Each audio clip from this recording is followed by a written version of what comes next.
Fadel tidak siap.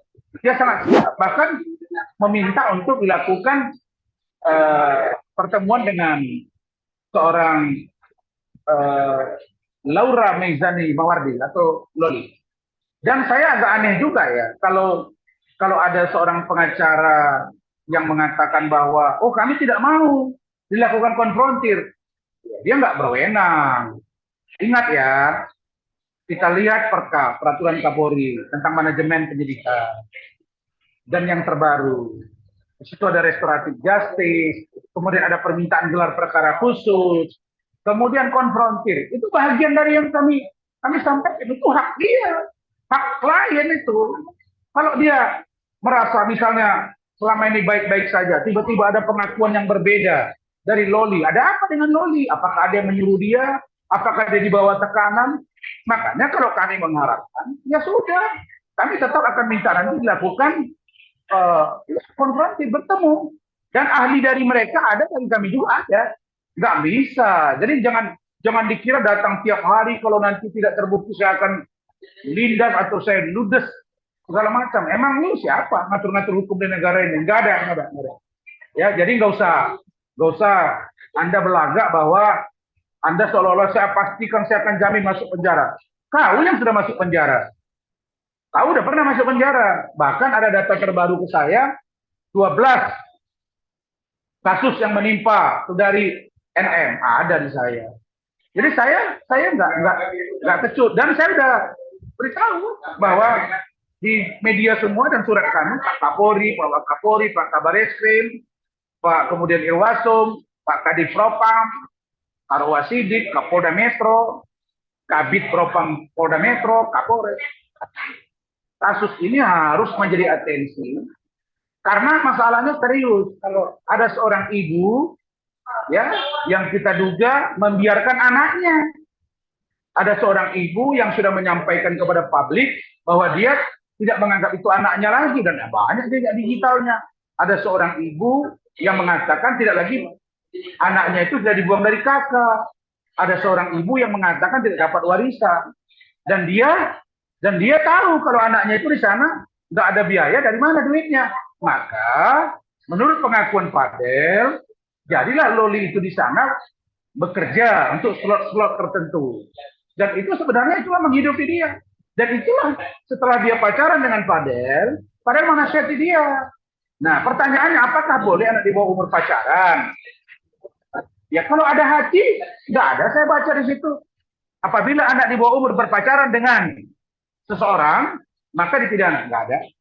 Yang saya baca, kalau dilakukan melakukan kekerasan seksual. Nah, kalau aborsi, nggak usah anak di bawah umur. Orang dewasa beranak pinak pun dia, sudah 11 anaknya, kalau dia aborsi, karena melakukan kejahatan tanpa prosedur, tanpa izin dokter, ya kena. Nah, jadi seperti itu. Jadi kami itu menjadi sangat hati-hati mengumpuli bukti. Dan saya katakan bahwa ini kasus jangan coba-coba dipaksakan gitu. Saya ada di sini, bos. Saya ada di sini, dan saya bahagian dari orang yang memperhatikan dan mendukung agar Polri benar-benar presisi. Presisi itu prediktif. Prediksinya masih jelas di kasus ini, analisanya. Responsibility. Apa itu? Bertanggung jawab. Transparansi. Terang, jelas. Dan berkeadilan. Adil. Bagi orang yang sedang mengalami kasus itu. Apakah terlapor, apakah pelapor, apakah korban. Di situ. Jadi nggak usah berlagak lah ya. Apalagi CNN itu udah saya kumpulin 4 sudah. Anda bilang, laporkan saja. Ya, kan kau tidak tahu apakah sudah saya laporkan atau tidak. Kita lihat aja. Ya, lihat aja si Dennis mulutnya ember itu. Udah kena kan? Nah, saya nggak ada apa-apanya NM itu di mata saya, jujur aja. Nah, ya kalau dia mau datang ke Polres, ketika klien kami diperiksa, kan dia bilang mau ditendang, dipukuli, ya udah datang kau. Coba kau buktikan kata-katamu itu. Kami lihat.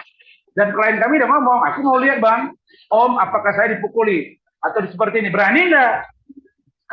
Aku lihat, datang kau, NM. Ya, saya nggak pernah berkomentar banyak ini itu, Dia bilang jangan senggol, dia senggol saya. Dibilang saya cabul, dibilang saya bukan pengacara. Aduh, kau ini. Udah jelas SP3, kasusnya dihentikan. Nah, tapi kalau kau, ya Allah, udahlah, koreksi dirimu. Dan kau tidak menghargai dokter Oki. Aku menghargai dokter Oki, makanya aku agak lembut menghadapi kau kemarin itu.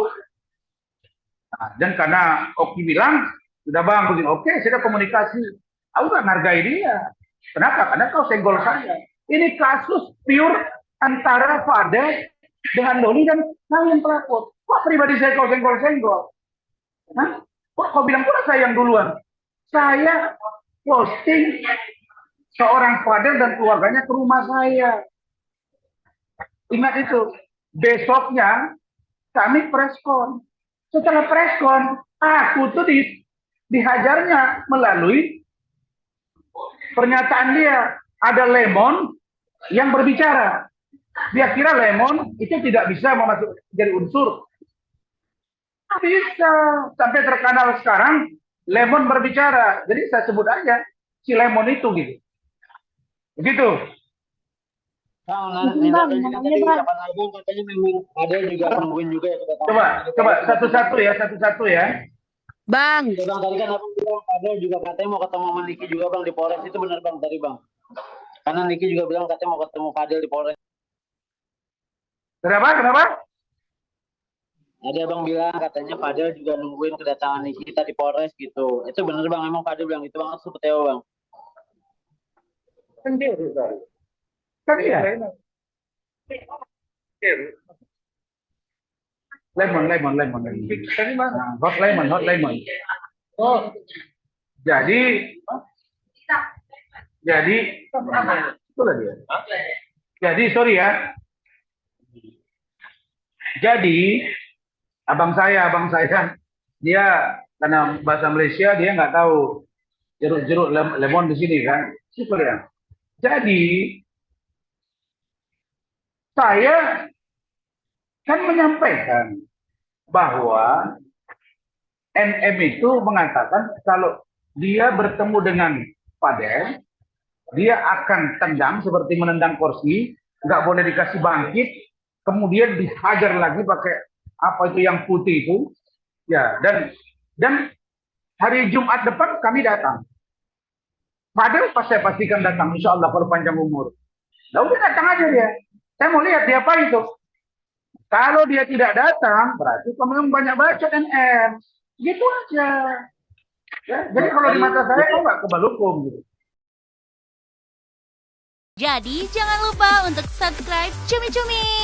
Ditekan ya tombol lonceng merahnya.